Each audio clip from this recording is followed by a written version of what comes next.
나의 목표는 이 건물을 무너뜨리는 것이다.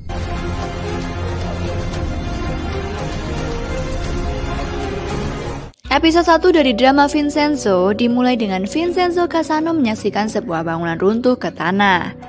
Senyuman tipis melintasi wajahnya saat asap dan api membumbung di udara. Kemudian scene berganti ke Italia, tempat di mana kejadian sebelum gedung itu diruntuhkan.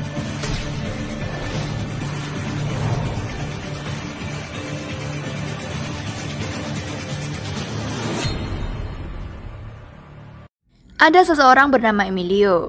Dia adalah kepala keluarga mafia besar di Italia. Karena perang antar kelompok mafia, Emilio tidak mendengarkan tawaran Vincenzo dan juga menghina dia sebagai orang Asia yang biadab.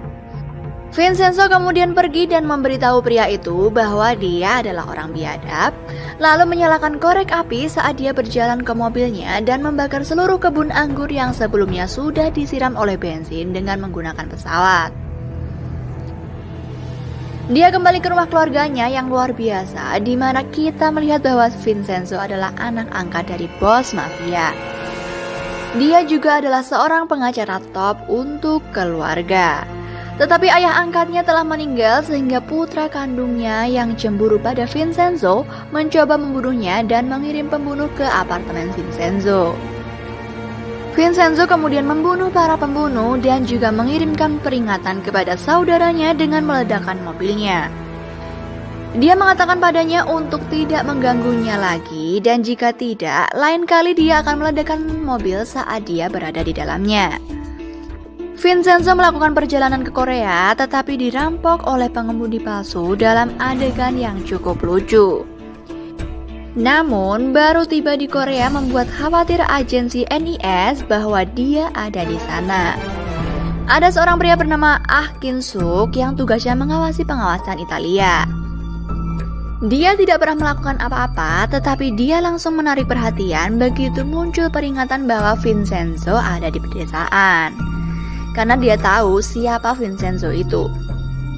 Dia memberitahu atasannya, namun bosnya tidak terlalu peduli sama sekali. Tapi kembali ke Vincenzo ditinggalkan di tanah kosong yang kotor di pinggiran kota. Sisi baiknya, penjahat itu meninggalkannya $50 jadi dia bisa naik bus ke Seoul. Satu-satunya tujuan dia berada di Korea adalah dia ingin mendapatkan banyak emas dari basement sebuah gedung di Seoul. Emas ini awalnya milik seorang mafia Tiongkok yang ingin menyembunyikan emasnya di tempat yang aman. Jadi bos menyembunyikan emasnya di ruang bawah tanah rahasia gedung ini di Korea. Entah apa yang terjadi dengan bos mafia Cina ini, apakah dia masih hidup atau tidak, mereka belum menyebutkannya. Pemilik gedung bekerja untuk Vincenzo. Hal penting yang perlu diketahui tentang pemilik rumah adalah bahwa ia tidak pernah menjual kepada orang yang ingin membeli bangunan tersebut karena ia tahu bahwa ruang bawah tanah itu penuh dengan emas. Namun, grup Bubble sangat ingin membeli gedung ini untuk dirobohkan dan membangun gedung lain sebagai gantinya. Grup Bubble sangat besar dan mereka merupakan penjahat utama film ini, guys. Mereka seperti akar kejahatan meskipun belum ditunjukkan seberapa besar jahatnya mereka.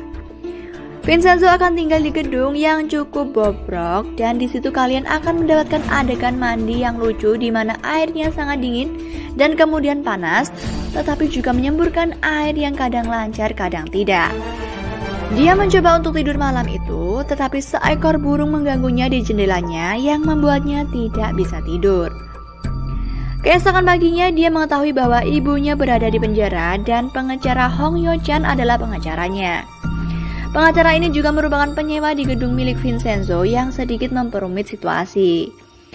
Belakangan seorang pengacara kelompok Bubble datang ke gedung itu dan mencoba membelinya.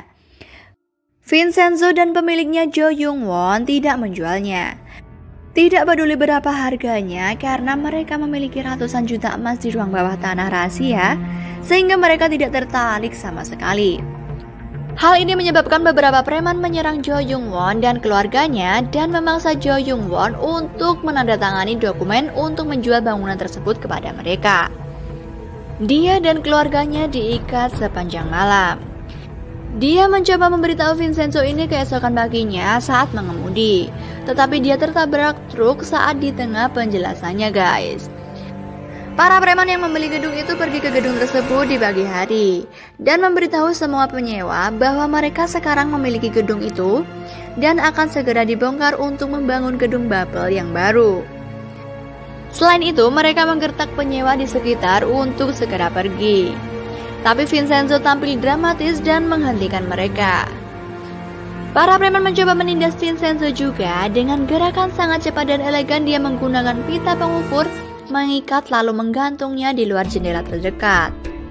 Dia mengatakan kepadanya, "Aku akan mendapatkan kembali gedung ini dan kalian semua akan membayar semua transaksi ilegal karena gedung ini adalah milikku."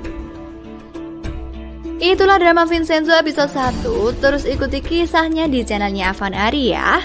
Bye-bye.